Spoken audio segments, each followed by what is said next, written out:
మొదటి నుంచి డర్టీగానే దొరికేశాడు. కథ అడ్డం తిరిగింది, బూమరాంగ్ అయింది. సరే, ఈరోజు అతని గురించి ఎక్కువసేపు మాట్లాడటం నాకు ఇష్టం లేదు. ఎందుకనంటే అతను చేసినటువంటి పాపాలు, అతను చేసినటువంటి నేరాలు, అతను చేసినటువంటి ఘోరాలు ప్రజలు త్వరలో ఫిర్యాదులు ఇచ్చి ఆ స్థాయిలో బయటికి రాబోతూ ఉన్నారు. అయితే అతను అనుకున్నటువంటిది, అతను చెప్పినటువంటి సారాంశంలో మీడియాని అట్లాగే ప్రజల్ని తప్పుదోవ పట్టించే విధంగా, ప్రజల్లో చెవుల్లో పూలు పెట్టే విధంగా అతను చాలా ప్రయత్నాలు చేశారు. వాటన్నిటిని బయటికి తీయాల్సినటువంటి బాధ్యత మీడియా మీద ఉంది. కాబట్టి మనం వాటన్నిటిని బయటికి తీసేటువంటి ప్రయత్నం చేశాం. సరే, ఈరోజు వచ్చినటువంటి వీడియో సారాంశం ఏంటయ్యా అంటే, అతను ఫస్ట్ రోజు ఏం చెప్పాడు, నాది వీడియో మార్ఫింగ్ చేశాడు, నా ఫోటోలన్నీ మార్ఫింగ్ చేశారన్నారు. నిన్న ఏం చెప్పాడు, నేను ఒక పుట్టినరోజు ఫంక్షన్కి ఎవరు అక్కడి నుంచి వీడియో కాల్ చేస్తే ఆ వీడియో కాల్లో నేను మాట్లాడిన దాన్ని కట్ చేసి దాన్ని వేరేగా చేశారని చెప్పి నిన్న చెప్పాడు. సరే, ఈరోజు చివరికి ఏంటయ్యా అంటే, ఎవరైతే ఆ బాధిత మహిళ లేదా బాధిత కుటుంబం అతని యొక్క ఆగడాలు అరాచకాలు తట్టుకోలేక ఆ వీడియోని మనకు పంపించారు. ఆ వీడియోలో తను మాట్లాడినటువంటి వాయిస్ మాత్రం దాన్ని మ్యూట్ చేసి డిలీట్ చేసి దీని వరకే వేయటం జరుగుతుంది. దాంట్లో అతను మాట్లాడినటువంటి వీడియోను మనం చూస్తే మరీ సిగ్గు, ఎగ్గు, శరము ఏమన్నా ఉన్నాయా అనే విధంగా ఉంటాయి. ఒక్కసారి ఆ వీడియోను ప్లే చేయండి. ఫస్ట్ ఆ వీడియోని ప్లే చేయండి.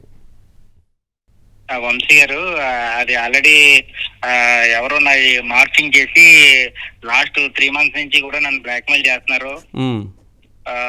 అది కావాలి ఇది కావాలి చాలా సార్లు చేశారు. చాలా సార్లు నన్ను బ్లాక్మెయిల్ చేయడం జరిగింది. ఒక ఫంక్షన్ లో ఒక ఫ్రెండ్ తాలూకా వాళ్ళ అబ్బాయి పుట్టినరోజు అయితే విషయం చెప్పమని వీడియో కాల్ చేస్తే వీడియో కాల్ లో విషయం చెప్పాను. దాన్ని కొంచెం వీడియో కట్ చేసి దానికి ప్రైవేట్ పార్ట్లు యాడ్ చేసి ఫేక్ వీడియో తయారు చేసి నన్ను బ్లాక్మెయిల్ చేసి తద్వారా వాళ్ళు డబ్బులు గుంజుదామని ప్రయత్నం చేశారు. రాజమండ్రి సరే సిపిఓ సార్ నైట్ కొంత తప్ప ఎదుగుతూ చేస్తున్న తెలియదు అలాకారు అట్లాగే లక్షణ చాలా అయిపోతాయి కుదురుతూ ట్రై చేస్తాను కుదిరితే వద్దులే కొంచెం చేస్తాను వెళ్ళి తెర చూపించేసి మళ్ళీ రెచ్చగొట్టుగా అన్నాను. నేను చూపిస్తాను రా అలాగంటే అప్పుడు తీసుకొని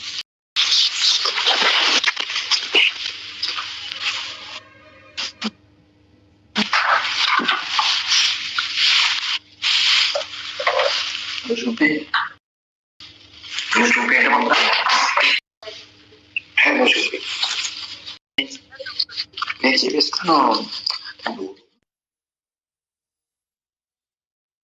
రాజమండ్రి సరే సిపిఓ సార్ నైట్ కొంత తప్ప ఎదుగుతూ చేస్తున్న తెలియదు అలాకారు అట్లాగే లక్షణ చాలా అయిపోతాయి కుదురుతూ ట్రై చేస్తాను కుదిరితే వద్దులే కొంచెం చేస్తాను వెళ్ళి తెర చూపించేసి మళ్ళీ రెచ్చగొట్టుగా అన్నాను. నేను చూపిస్తాను రా అలాగంటే అప్పుడు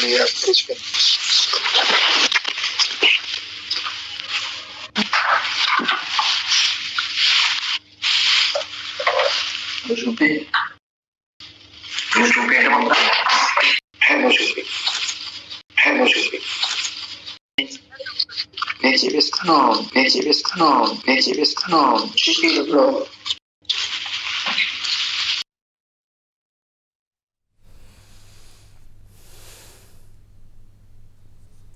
చూపించు చూపించు చూపించు చూపించు చూపించు అని ఒకటే గొడవ. ఇతనంట మళ్ళా బర్త్డే విషెస్ చెప్పమని ఎవరో ఫోన్ చేస్తేనంట ఆ బర్త్డే విషెస్ చెబుతుందని మార్ఫింగ్ చేశారంట. ఏమైనా కొంచెమన్నా ఇంతకంటే ఇంకేమన్నా కావాలా ఎవిడెన్సు? అతను నోట్లో నుంచి వచ్చినటువంటి పదాలు, అతని ఆడియో, అతని వీడియో, అతని ఫోను, అతను అవతల వ్యక్తితో మాట్లాడిన సందర్భం ఏంటి? చూయించు చూయించు చూయించు చూయించు చూయించు చూయించు చూయించు చూయించు చూయించు లేకపోతే నేను చూపిస్తా. చివరికి అదే చూయించాడు కదా దుర్మార్గుడు. జనం మొత్తం ఎంత దుర్మార్గం. మళ్ళీ దానికి అతను మాట్లాడేటువంటి అంశాలు నీతి అంట, సమాజం అంట, ఏంటి నేను ఒక పదం వాడాడు, పదం మానవతా దృక్పథంతో అంట. మానవతా దృక్పథం అంటే ఏది? ఇతనికి ఒక వ్యక్తిని కిరాతకంగా హత్య చేసిన వ్యక్తి, అనేకమైనటువంటి నేరాలు ఘోరాలు చేసినటువంటి వ్యక్తి, అనేక అసాంఘిక కార్యక్రమాలు పాల్పడినటువంటి వ్యక్తి ఇతనంట మానవతా దృక్పథం అంట. మానవతా దృక్పథం అంటే చూయించు అంటారా? ఏంటో ఇది? ఇతను వైఎస్ఆర్సీపీ పార్టీ లీడరు, ఇతను ఎమ్మెల్సీ. ఇతను మళ్ళీ సపోర్ట్ చేస్తే ఇంతవరకు యాక్షన్ తీసుకుని పార్టీ ఇంత అడ్డంగా దొరికిన తర్వాత ఇంత అడ్డంగా వీడియో కాల్లో అతను మాట్లాడుతూ అతను ప్రైవేట్ పార్ట్స్ని చూపిస్తూ అతను దొరికిన తర్వాత కూడా అతను ఇంకా ఇప్పుడు కూడా అతను ఆ పార్టీ కాపాడుకునిద్ది. అతను మర్డర్ చేస్తే అతను ఆ పార్టీ కాపాడుకునిద్ది. అతను మర్డర్ చేస్తే అతను అరెస్ట్ చేయనీయదు. అతను మర్డర్ చేస్తే జైల్లో ఉంటే అతని కోసం బెయిల్ కోసం సుప్రీంకోర్టుకు వెళ్ళి బెయిల్ తీసుకొస్తారు. అతను మర్డర్ చేస్తే అతని కేసుని తారుమారు చేయడం కోసం విపరీతంగా అన్నిటినీ సాక్ష్యాలన్నింటినీ తారుమారు చేస్తారు. అతను గంజాయి స్మగ్లింగ్ చేస్తుంటే సహకరిస్తారు, రంగురాళ్ళ వ్యాపారం చేస్తుంటే సహకరిస్తారు, లేదా అక్కడ భూములు కబ్జా చేస్తుంటే సహకరిస్తారు, అట్లాగే అక్కడ ఉన్నటువంటి చెరువులను కబ్జా చేస్తుంటే సహకరిస్తారు, అక్కడ ఉన్నటువంటి మహిళలను వేధిస్తుంటే సహకరిస్తారు, అక్కడ జనాలను చంపుతూ ఉంటే సహకరిస్తారు. ఇదే వైఎస్ఆర్సీపీ పార్టీ. మరి ఈ వైఎస్ఆర్సీపీ పార్టీలో ఉన్నటువంటి ఈ ఎమ్మెల్సీని మరి ఇప్పుడు వరకు ఇంత జరిగిన తర్వాత కూడా ఇంత ఎవిడెన్స్ కంటే ఇంతకంటే ఏం కావాలి? ఫస్ట్ మార్ఫింగ్ అన్నాడు, తర్వాత ఏమన్నాడు బర్త్డే విషెస్ చెబుతుంటే ఆ బర్త్డే విషెస్కు సంబంధించిన వీడియోని మార్ఫింగ్ చేశారని చెప్పి అన్నారు. ఇప్పుడు ఒరిజినల్ వీడియో తీసుకొచ్చి ప్లే చేసాము. ఇప్పుడు ఏముంది ఒరిజినల్ వీడియోలో? ఒరిజినల్ వీడియోలో ఏముంది? చూయించు చూయించు చూయించు, ఇదే కదా గొడవ. ఇది దాన్ని మళ్ళీ ఇంక ఇప్పుడు దానికి ఏం చెప్తారు? నేను ఎవరినో చూపించమన్నాను వాళ్ళని చూపించమనలేదని చెప్తాడా? లేకపోతే నేను చూపించమన్నటువంటి దానికి అర్థం వేరు, ఈ చూపించినటువంటి అర్థం వేరు అని చెప్తాడా? లేకపోతే అసలు మేము చూపించుకోకూడదు అని చెప్పి మాట్లాడతాడా? ఏంటి అతను నాకు అర్థం కాదు. ఎంత ప్రజల్ని ఎంత పిచ్చోని చేయాలనుకుంటున్నాడు, మీడియాని ఎంత అమాయకత్వంగా తీసుకుంటున్నాడు. ఇది మరి ఆ రంపచోడవరంలో ప్రజలకి మరి ఆ మాత్రం కసి ఉందో లేదో తెలియదు. కానీ ఇంత బయటకు వచ్చిన తర్వాత కూడా వైఎస్ఆర్సీపీ పార్టీ నాయకత్వం ఇంకా అతని మీద చర్యలు తీసుకోలేదనంటే, ఇంకా అతను సమర్థిస్తుందనంటే, అతను చూయించు అంటాను సమర్థిస్తుందా, లేక అతను ప్రైవేట్ పార్ట్స్ తీసి వేరే వాళ్ళకి చూపించడానికి సమర్థిస్తుందా? ఒక ప్రజాప్రతినిధి, అతను ఎమ్మెల్సీ, ఒక ఎంపీటీసీగా చేశాడు, జెడ్పీటీసీగా చేశాడు, ఆ జిల్లాలో క్రియాశీలమైనటువంటి రాజకీయ నేపథ్యం కలిగినటువంటి వ్యక్తి. మరి అలాంటి వ్యక్తి అలాంటి వ్యవహారాలు చేశాడంటే ఇది బయటకు వచ్చినటువంటి నేరం. ఈ బయటికి రానటువంటి నేరాలు ఘోరాలు ఎన్నుండి ఉంటాయి, బయటికి రానని పాపాలు ఎన్నుండి ఉంటాయి. మరి ఆ పాపాల సంగతి ఏంటి? ఆ పాపాల సంగతి బయటికి తీస్తారా లేదా? మరి ఇంత ఎవిడెన్స్లు ఉన్న తర్వాత కూడా వాళ్ళు ఇంకా ఉపేక్షించుకుంటున్నారంటే ఇక దాన్నే అనాలి. మరి ప్రభుత్వం మరి ఎవరైతే ఆ బాధితులు వాళ్ళు భయపడుతున్నారట్లుంది, వాళ్ళు కంప్లైంట్ ఇవ్వడానికి భయపడుతున్నారు. ఇలాంటి బాధితులు ఎంతోమంది ఉన్నారు. రెవెన్యూ భూములు లాక్కున్న వాళ్ళు బాధితులు ఉన్నారు, లేదా ఇంకొక రకమైన బాధితులు ఉన్నారు, ఆ మర్డర్ కేసులో ఉన్నటువంటి బాధితులు ఉన్నారు. మరి వాళ్ళందరూ ధైర్యంగా రావాలంటే ప్రభుత్వం దానిపైన విచారణకు ఆదేశించి ఒక కమిటీనో లేదా ఒకటి ఏమైనా టీంని ఏర్పాటు చేసి ఒక ఆఫీసర్ని అపాయింట్ చేసి ఎవరైనా కానీ కాన్ఫిడెన్షియల్ గురించితో వచ్చి కంప్లైంట్ ఇవ్వమంటే వచ్చి కంప్లైంట్లు ఇస్తారు. మరి ప్రభుత్వమైనా నిద్రపోతున్నట్టుంది. వాళ్ళని మేలుకొల్పడానికి మరి ఏం చేయాలో అర్థం కావట్లేదు. మరి వాళ్ళని ఏం చేస్తే నిద్రలేస్తారో అర్థం కావట్లేదు. వాళ్ళు మరి అంత మొత్తులు ఎందుకు నిద్రపోతారో అర్థం కావట్లేదు యంత్రాంగం. మరి యంత్రాంగాన్ని మరి ఇప్పుడు ప్రతిదీ చంద్రబాబు నాయుడు గారు, ప్రతిదీ లోకేష్ గారు, ప్రతిదీ పవన్ కళ్యాణ్ గారు చూడలేరు కదా. మరి కింద ఉన్నటువంటి సిస్టమ్ అంతా చూడాలి కదా, దాని మీద యాక్షన్ తీసుకోవాలి కదా. మరి ఆ జిల్లాలో ఉన్నటువంటి అధికార యంత్రాంగం మరి అంత నిద్రమత్తులో ఉంటే అలా అంటే ఇంత పెద్ద ఇష్యూ అయిన తర్వాత దాని మీద ఫర్దర్ ఇన్వెస్టిగేషన్ జరగాలి కదా. నిన్నేమంటున్నారు, ఎవరైతే ఆ ఎమ్మెల్యే భర్త ఒక మహిళను చంపేశారో ఆ మహిళ చచ్చిపోయిన మహిళ ఈ మహిళ అని చెప్పని డౌట్ ఉందంటున్నారు. అందుకని మనం ఎంక్వైరీ చేసాం. ఆ మహిళ ఈ మహిళ అని ఎంక్వైరీ చేస్తే చివరికి ఆ మహిళ ఈ మహిళ కాదని తేల్చారు. ఆ మహిళను కూడా వీళ్ళ మనుషులే చంపేశారనే డౌట్ ఉంది ఇప్పుడు. ఆ మహిళ ఈ చంపేసిన మహిళ కాదని తేల్చారు. అందుకు నిన్న నాకు ఆ డౌట్ వచ్చి లేనిపోయింది, ఆ మహిళను చంపేశారేమో, ఈ వీడియోలో అవతల వైపు మాట్లాడడం మహిళను చంపేశారో డౌట్ తోటి ఎంక్వైరీ చేస్తే ఆ మహిళ చంపేసిన మహిళ వేరు, ఈ మహిళ వేరని తేల్చారు. మరి ఇలాంటి ఇన్ని ఘోరాలు ఇన్ని నేరాలు ఉన్న తర్వాత కూడా ఇంకా కూడా సమాజం ఎందుకు ఊరుకుంటుంది, ఇంకా కూడా ఎందుకు ఉపేక్షిస్తున్నారు అనేటువంటిది అర్థం కావట్లేదు. మరి ఈ అంశాల విషయంలో మనం రిస్క్ అయితే ఉంది ఖచ్చితంగా మహిళకి. ఇంకెంతకంటే ఏం కావాలి, ఇంతకంటే ఏం చేయాలి, ఇంతకంటే ఏం చెప్పాలి అంటే ముందేమన్నాడు తోక టీవీలో అన్నాడు.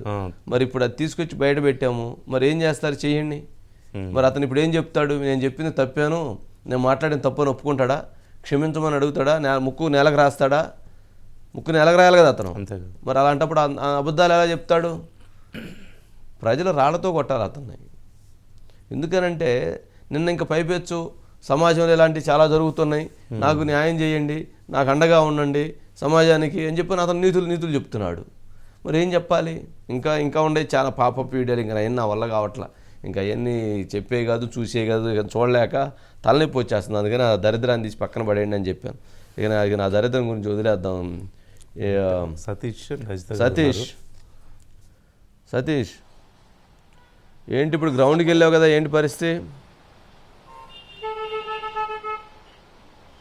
సార్ ఒక్కటైతే వాస్తవం సార్, ఈయన మాట్లాడిన మాటల్లో అందులో మనం ఒక్కడైతే గమనించవచ్చు సార్. ఎందుకంటే అవతల ఉన్న అమ్మాయిని ఎంత ఇబ్బందులకు గురి చేస్తున్నాడు అనేది కూడా 1-10 సార్లు మాత్రం ఒకటే చెప్తా, చూపించు అని చెప్తున్నాడు, లేదంటే నేను చూపిస్తాను అని చెప్తాను, ఇవే చెప్తున్నాడు తప్ప ఆయన ఇంకొకటి కూడా చెప్పాడు సార్, నేను రాత్రిపూట నాకు కుదరదు, ఈ టైంలో నాకు అవ్వదు అంటే ఉదయం పూటనే చంద్రుడు బయటకు వస్తాడు అనుకుంటా సార్, రాత్రిపూట వెళ్ళడం కూడా ఆయన చెప్పడం జరుగుతుంది. అంటే క్లియర్గా 3 రోజుల నుంచి కూడా మొన్న ఏదైతే చుట్టుపక్కల ఉన్న ఆయనకి సహచరులు ఎవరైతే ఉన్నారో ఆ తోకలు చెప్పిన ఒక సలహా తీసుకుని ఒక పేపర్ మీద రాసుకుని వచ్చి ఆయన స్క్రిప్ట్ అయితే చాలా బ్రహ్మాండంగా చదివి వినిపించాడు సార్. కానీ ఈరోజు చాలా క్లియర్గా ఆ వాయిస్ రికార్డులో చాలా క్లియర్గా కూడా ఆయన మాట్లాడిన మాటలు స్పష్టంగా వినిపిస్తున్నాయి సార్.